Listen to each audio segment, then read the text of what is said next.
اهلا بيكم معانا في قناة اكلة ترندي. النهاردة هنعمل لكم فول مدمس بطريقة جديدة ومبتكرة وطعمها حلو قوي. انسوا بقى اي فول اكلتوه قبل كده. الفول ده دايب على الاخر، طعمه روعة.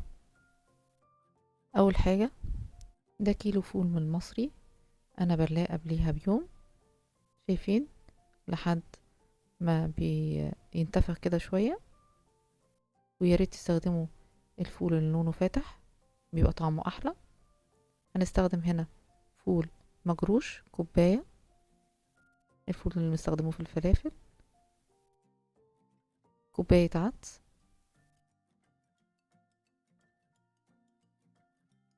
معلقة بابريكا، معلقة كبيرة، وليمونة متقشرة. وهنغطي كل الكلام ده بمية سخنة، ونسيبه يغلي على نار هادية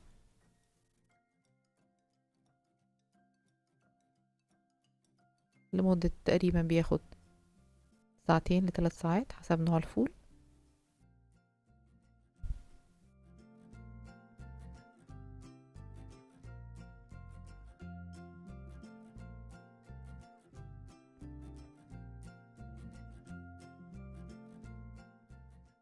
قبل ما نغطيه هنضيف عليه معلقة كبيرة من الكركم، ونغطيه ونسيبه على النار هادية لمدة ساعتين أو ثلاثة.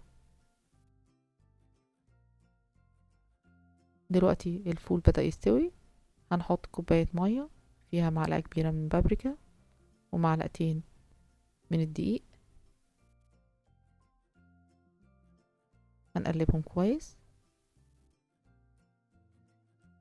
ده في الآخر خالص لما الفول يدخل في السوا.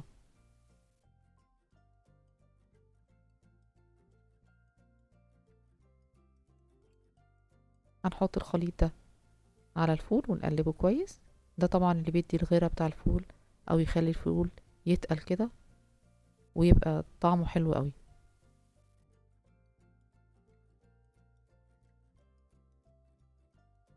هنسيبه شوية ربع ساعة كده على النار، وبعدين هنبص عليه كده نلاقيه خلاص استوى.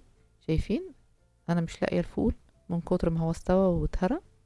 شايفين شكله؟ جربوا الطريقه دي، حلوه جدا. انا عملت فول بطرق كتيره جدا، بس الطريقه دي احلى طريقه.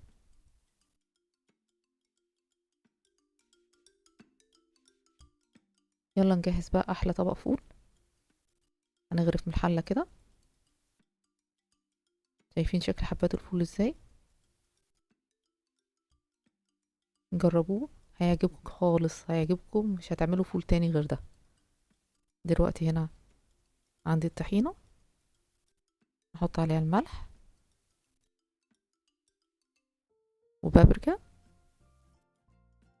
وليمونه،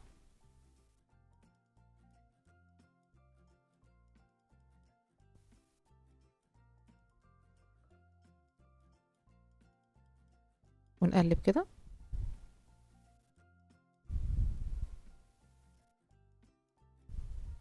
وننزل على الفول ده.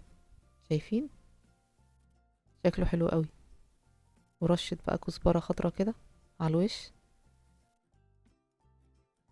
وشوية طماطم متقطعين، وحبة زيت زيتون.